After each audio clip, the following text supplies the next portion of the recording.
Good afternoon. আজকে ঘুম থেকে 10টা থেকে উঠছি। বাইরের পরিস্থিতি খারাপ, ভয়াবহ বন্যা, বাড়ির সামনে জল, জলের মধ্যে দেখি দুই একটা সাপ ঢুকছে, একটু নামলাম, দৌড়াই চলে আসলাম সাপটা। এই হচ্ছে পরিস্থিতি আমাদের। এই যে আমার ছেলে, সাপের কথা বললাম, ও বলছে কোথায় দেখলা সাপ। বাড়িতে গেস্ট আসছে, নিচে বিছানা করবো। ওই যে দেখো আমার ছেলে, ছোট্ট একটা বাচ্চা, ছোট্ট একটা বাচ্চা দেখছো, পালাচ্ছে আবার। ছোট্ট একটা বাচ্চা আমার ছেলে যে লুকাচ্ছে। দেখো তোমরা আমার ছোট্ট বাচ্চাটাকে। ও 12টা বাজে, এখনো কিন্তু কোনো রান্না কোনো কিচ্ছু বসায়নি, মাত্র আমার বর বাজারে গেল।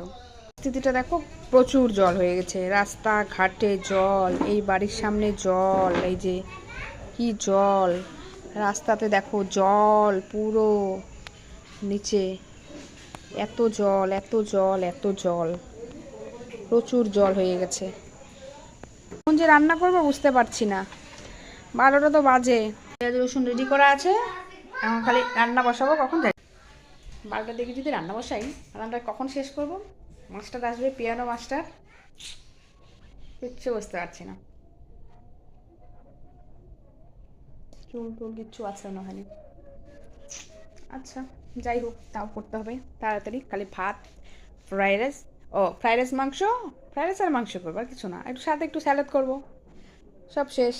ছেলে ড্রয়িং করছে। বাবা কি ড্রয়িং করছো তুমি? ও ড্রয়িং না, কালারিং করছে। খালি দেখো কি সুন্দর কালারিং করছে আমার ছেলে।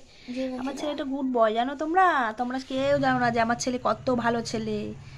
ওকে, আমরা যখন রান্না করব তখন তোমাদেরকে খাবো। একটু অল্প রান্না পারি না, তাও একটু দেখবা। Bye bye.